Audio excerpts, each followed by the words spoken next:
Again, welcome to everyone, and wonderful to see you, and wonderful to see you the day after solstice. So in the world of nature, there's a turning and a changing into the new year,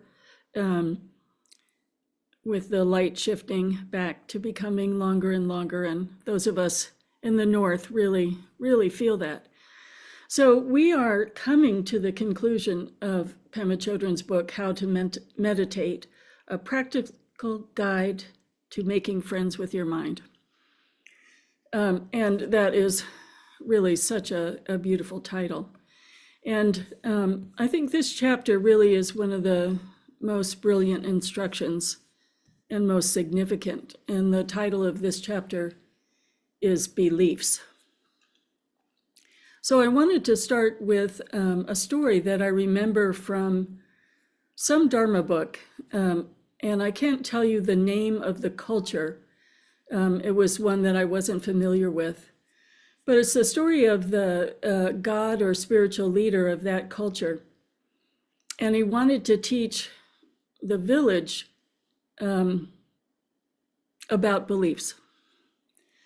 So he got all dressed up, put on a ceremonial hat, and then walked down the center of town. And walking down the main road, crowds gathered on either side, and they were looking at his, regalia, his sacred robes, and they were saying, "Oh, how extraordinary it is to see our beloved spiritual teacher." And after he had disappeared, continued walking out of the village, the people were saying, "Oh, did you see how beautiful the amulets were? And did you see how beautiful the earrings were? And what about that amazing, just amazing red hat?" And then other people said, "Oh, you're mistaken. That hat was blue." And then the people said, "Oh, you're mistaken. That hat was red. It was definitely red. Why didn't you see it? It was red. We have to teach our children about the red hat." And the people who thought it was blue said, "We can't teach our children something that is wrong. It was a blue hat." And then slowly on the horizon, they saw the spiritual teacher returning. And as he walked down the middle of the road, the people on the right side saw, "Oh my goodness, the hat is blue." And the people on the left side, "Oh my goodness, the hat is red."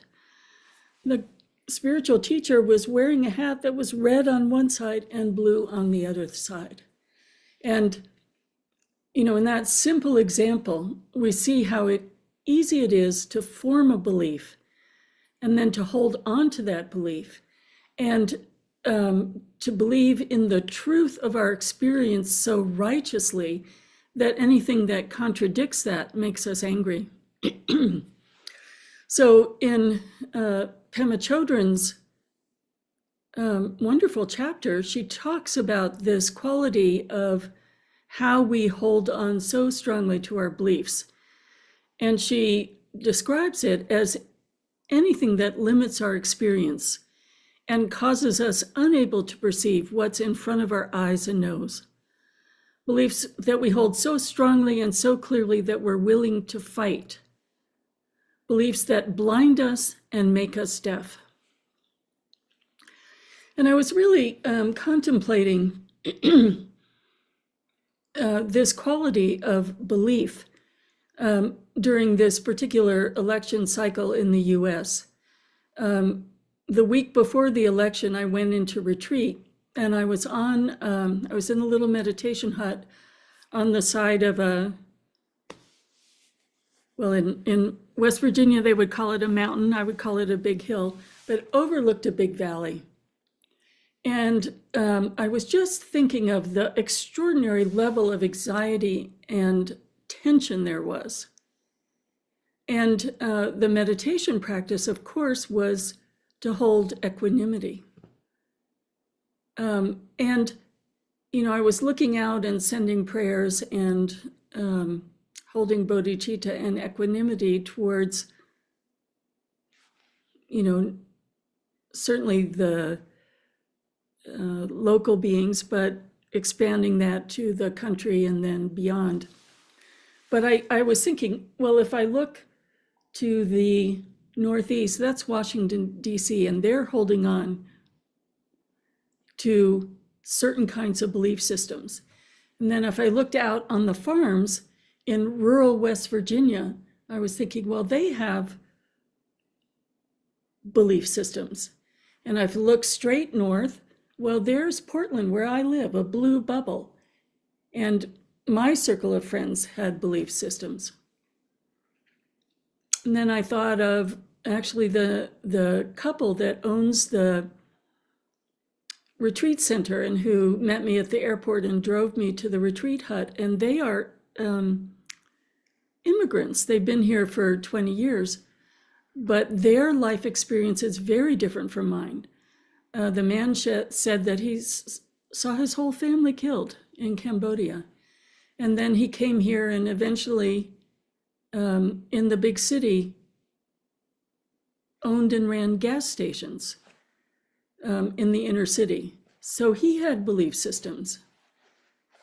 You know, and I was thinking of all these conflicting belief systems and how it was building the tension at the election to really violent potentials. People felt so strongly. You could see that, as Pema is saying, that the righteousness had the kind of clarity that we're willing to fight for, and that those beliefs make us blind and deaf. So looking out on that landscape, I looked at all of the different belief systems and how each group thought the other group was blind and deaf, that they couldn't see what was right in front of them. And then I thought, what do we know as meditators? How do we navigate, traverse our lives in the cultural system that we find ourselves in? And what is the truth that we're trying to understand? So we know, first of all, that what we're perceiving and how we're perceiving, like we could, any of us, I could say the word karma. Not everybody understands the Buddhist complexity of karma, but if I said personal history, what's the difference between my personal history that has been safe and comfortable and a Cambodian immigrant's personal history? Inner city versus rural Maine. Portland, the biggest city in Maine, is rural compared to Washington, D.C. So how have I accumulated a history that makes a belief system based on my personal history, my karma?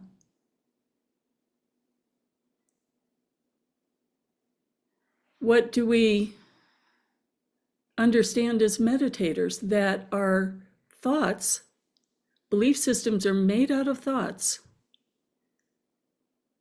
that they essentially determine our next moment.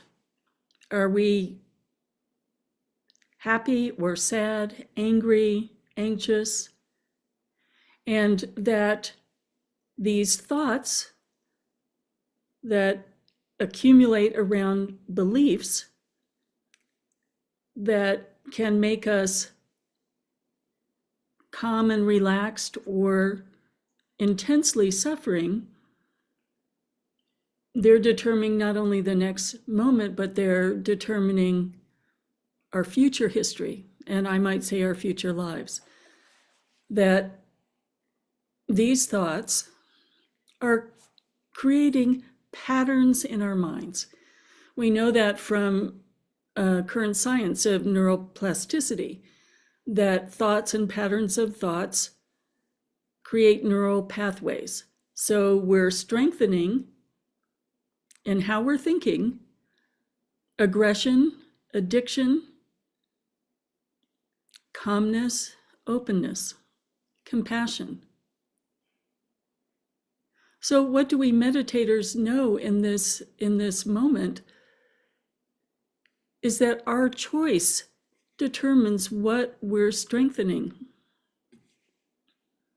In every situation, we can choose to strengthen patterns of kindness and spaciousness, or aggression and addiction.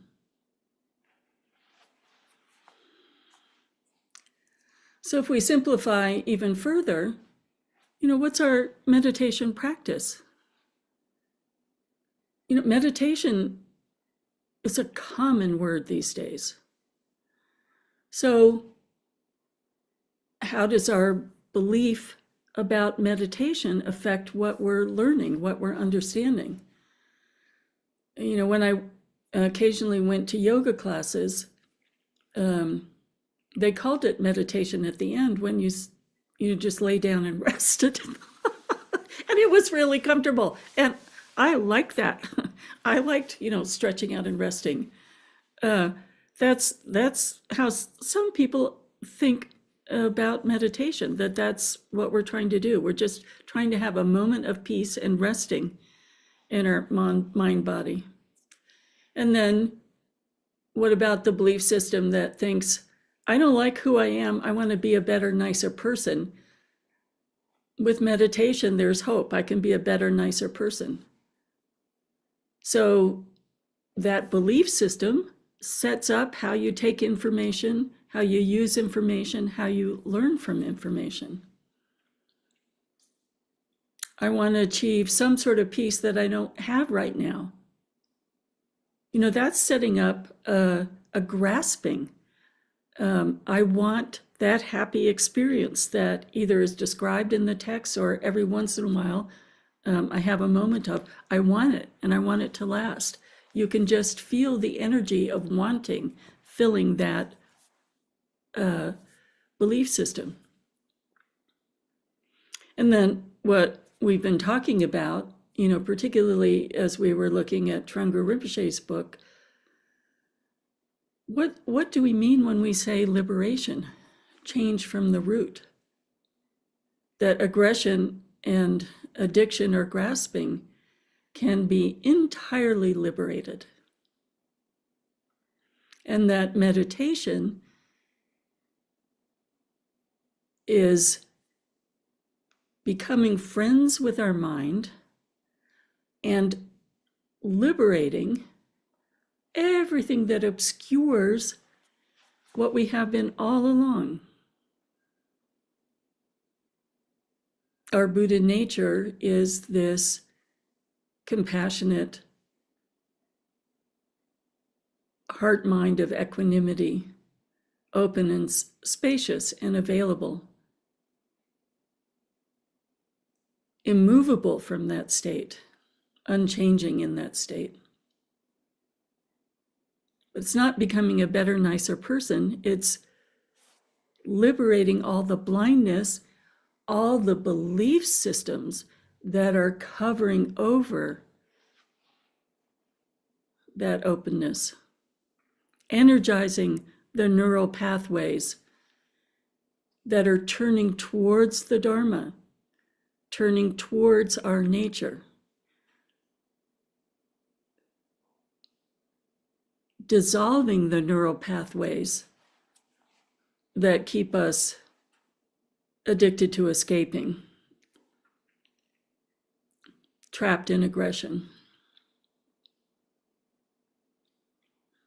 And as meditators, we begin to see that the more we commit to our meditation practice and to the vastness of that potential within our meditation practice, what we are doing is making friends with our minds. We are applying that kindness and equanimity to all the shadows in our belief systems, just letting them freely dissolve. What we know of as meditators is that when we relax our mind, we can see a thought arise and dissolve. In the same way, these limiting belief systems can arise and dissolve.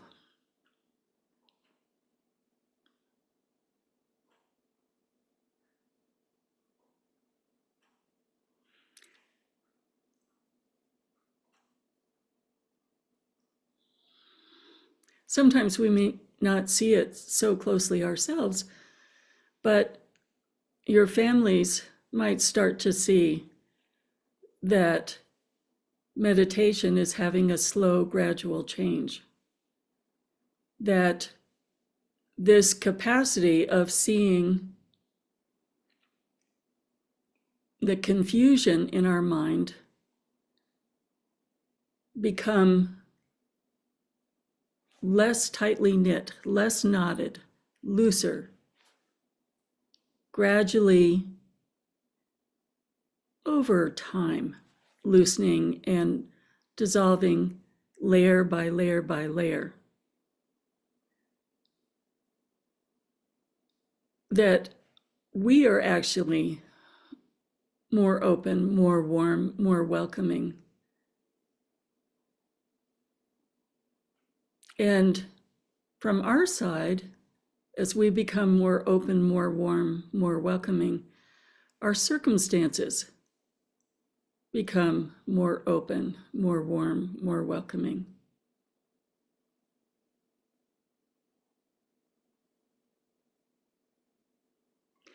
And this is particularly important right now, as we see the circumstances. The circumstances, are evident about climate change. The circumstances are evident about political upheaval. And how we traverse the circumstances not only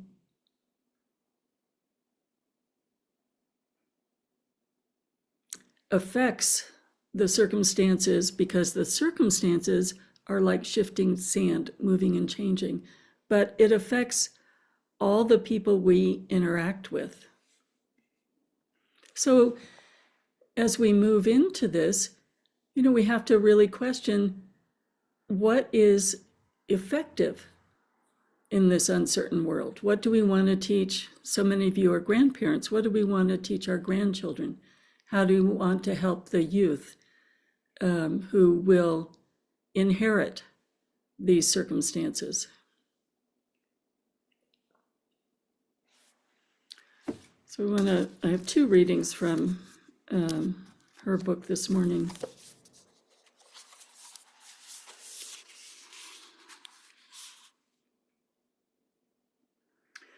This righteous indignation, this panic that someone is going to do it wrong, this dogma you feel that the world will go under if things don't go your way, is actually a form of aggression.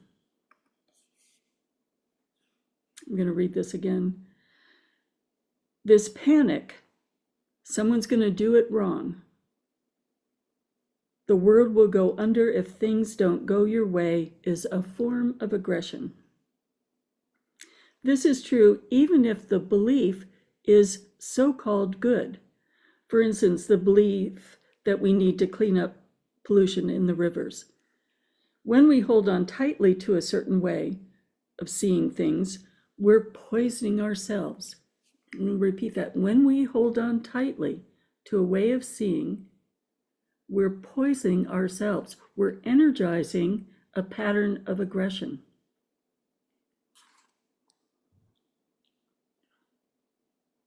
It doesn't bring happiness to ourselves or anyone else.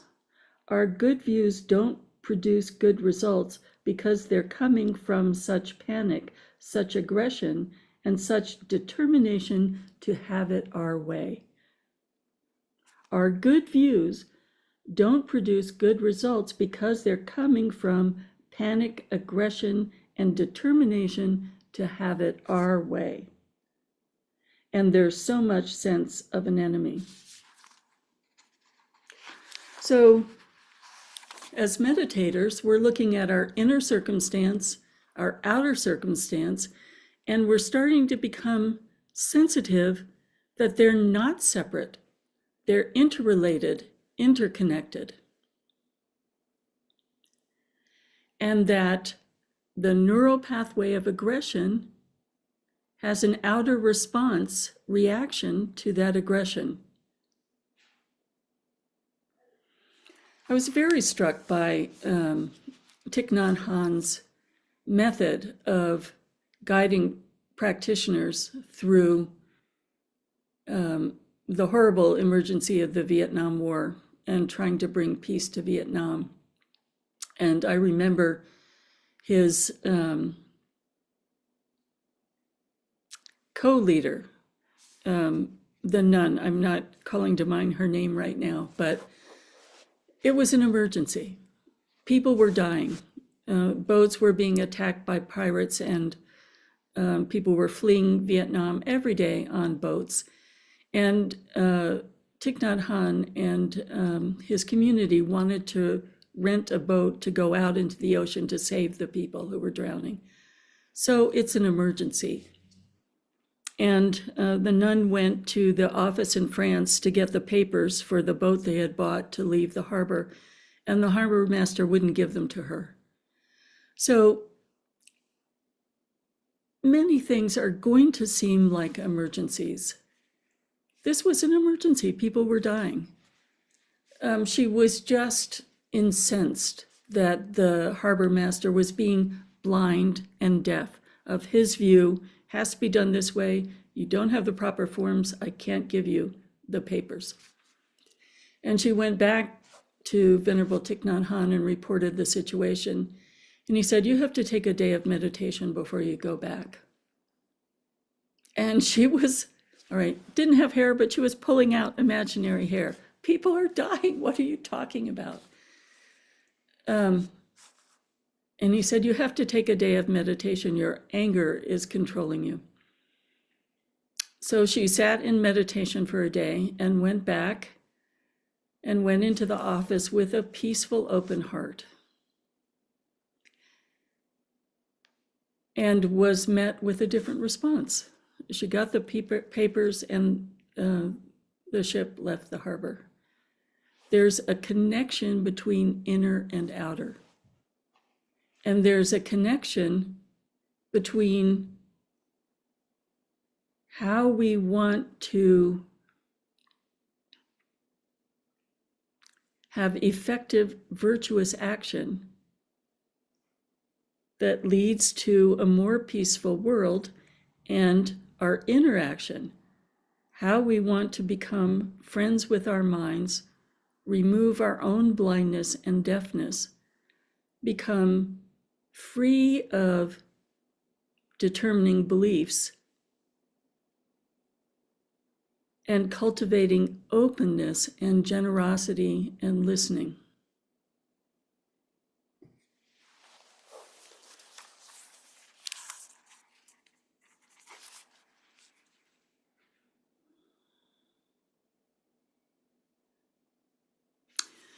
So Pema continues and invites us to look closely at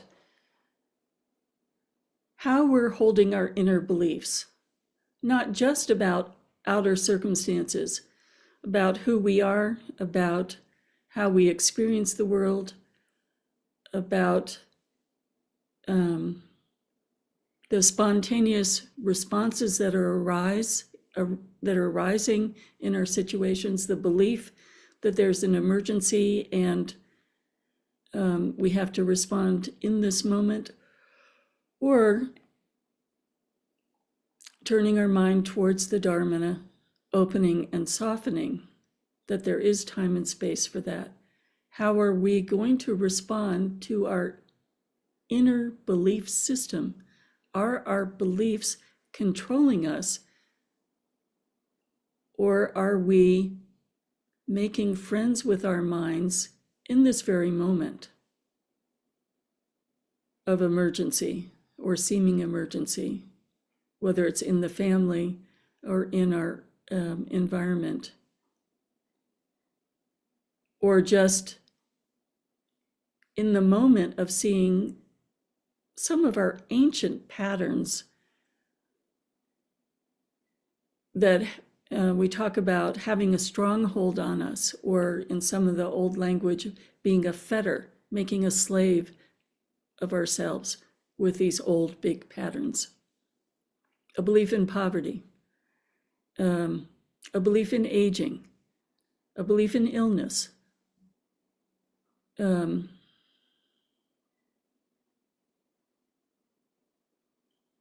belief in desperation, a belief in addiction. As meditators, we're getting so friendly with our mind that we're not shaming or judging ourselves. We're observing ourselves with curiosity, and in each and every situation, even the situations we don't like about ourselves, can we just look at that directly, relax with it? And in the chapter, she warns us we're going to have resistance. We don't want to see our shadow side. We would very much like to avoid seeing our shadow side. So there's resistance and softening in that moment as well.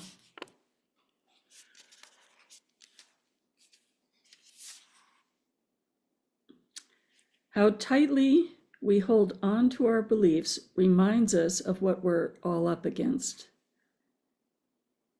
We could get in the habit of turning our minds towards the Dharma or going back to the out-breath, which is the same as coming to the freshness of this very present moment.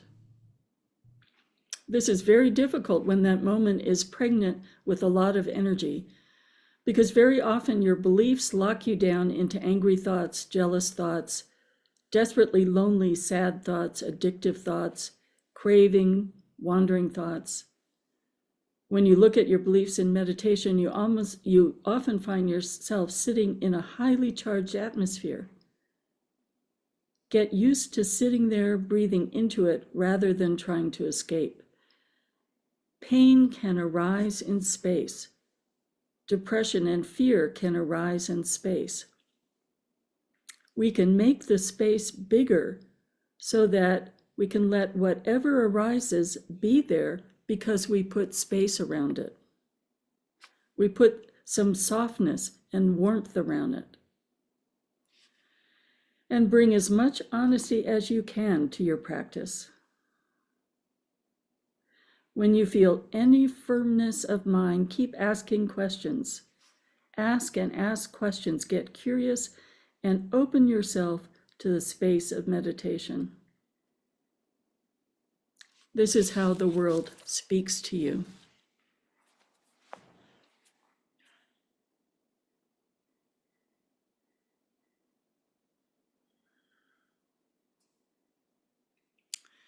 This incredible 4-line prayer, the 4 dharmas of Gampopa, is something that I hold really close to my heart because it's how to remember to hold that space. Grant your blessing that my mind may turn towards the Dharma. Grant your blessing because it's hard. In the hard times, may my mind turn towards the Dharma instead of to my habits. May the Dharma clarify confusion. These skills are so helpful and useful if we let go of our resistance and if we soften the hold of our habitual patterns.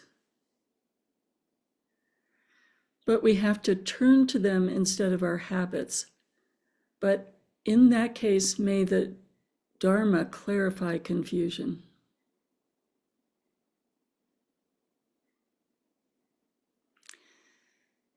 So we have turning towards the Dharma, allowing the Dharma to progress. Slowly our habits are changing. May the progression of the Dharma clarify confusion. And then may the confusion dawn as wisdom. That's the Christmas present. That's the home base. Every time a little bit of confusion dissolves, there's more light present. It's just like this time of year.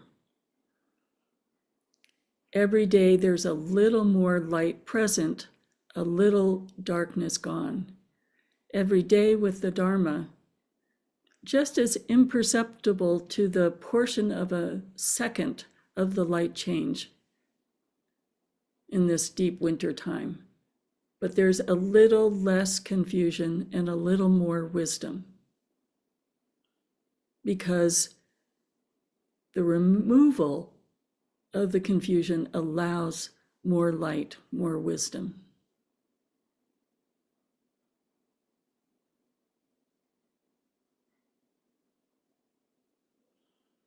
So let's take some time to think about this. This is really quite an extraordinary instruction, particularly for the circumstances of our world, wherever we are in the world. How do we ask questions about our beliefs? How do we take our beliefs to mind and watch them dissolve? What is your direct experience of softening and opening as one belief at a time dissolves, and you're better able to listen to yourself and listen to others? Let's just sit with that.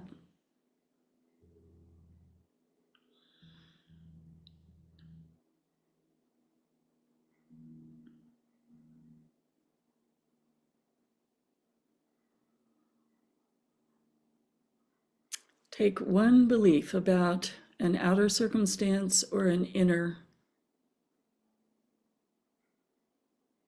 What questions can you ask about the nature of that belief? What arises for you? What flurry of emotions and beliefs arise when you consider one strongly held belief about yourself or about your world?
Seeing the flurry of thoughts that arise like a blizzard in Maine, now gently relax your mind and just observe, like the snow falls and rests on the ground,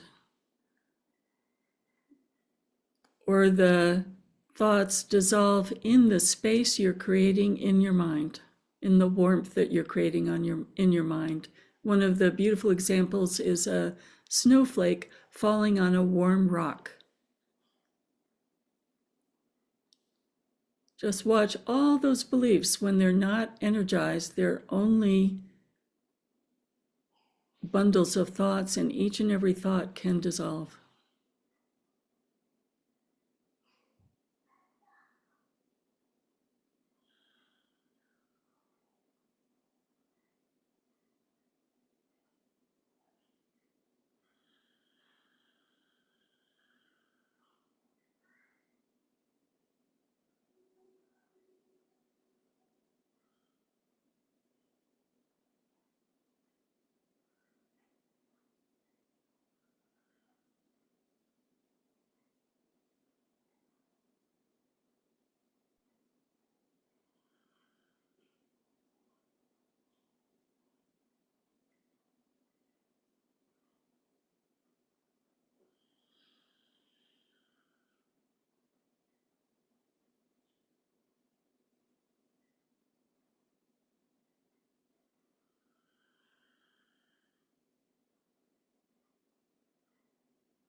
using your breath as an anchor. If there's still lots of thoughts, observe the breath gently going in and out and let those thoughts just settle, dissolving because they're impermanent and it's their nature to dissolve. We don't even have to make an effort.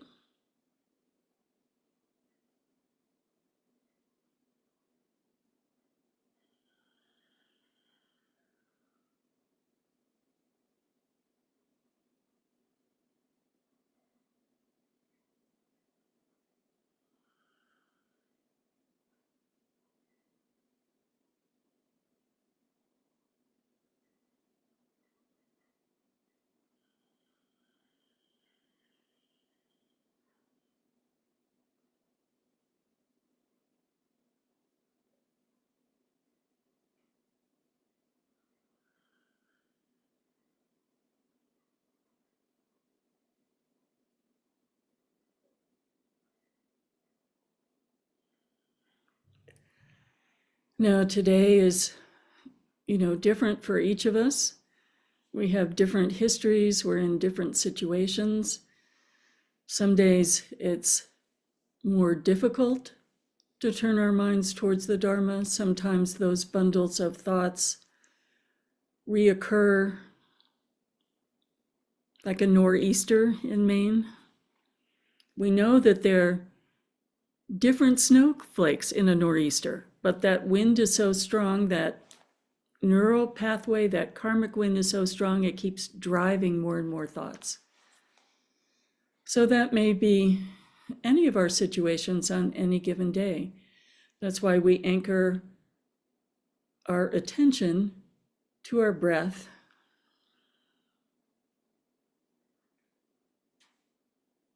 And that's our way of turning towards the Dharma in this moment of chaos. If it's a gentler day, the nature of the thoughts is still the same. They dissolve like a snowflake on a warm rock, but we might get closer to seeing that directly.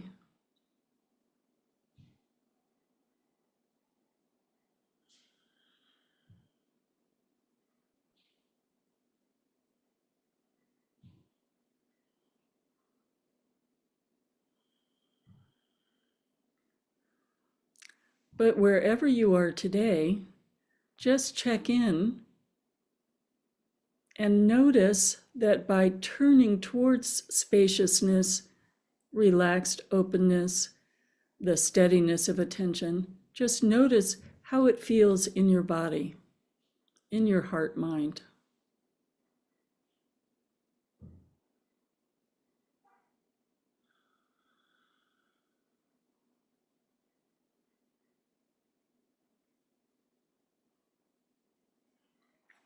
There's a relaxed responsiveness in our heart, mind, body continuum. And an openness to the next moment of life. This may not last even the amount of time it takes to stand up from your chair, but we know and see in our direct experience that we have this potential. It's not foreign to us, and it is our commitment to turning towards the Dharma that allows us to reconnect over and over to our minds, understanding our minds, making friends with our minds, directly experiencing Venerable Pemon's instruction. Venerable Thich Nhat Hanh's instruction.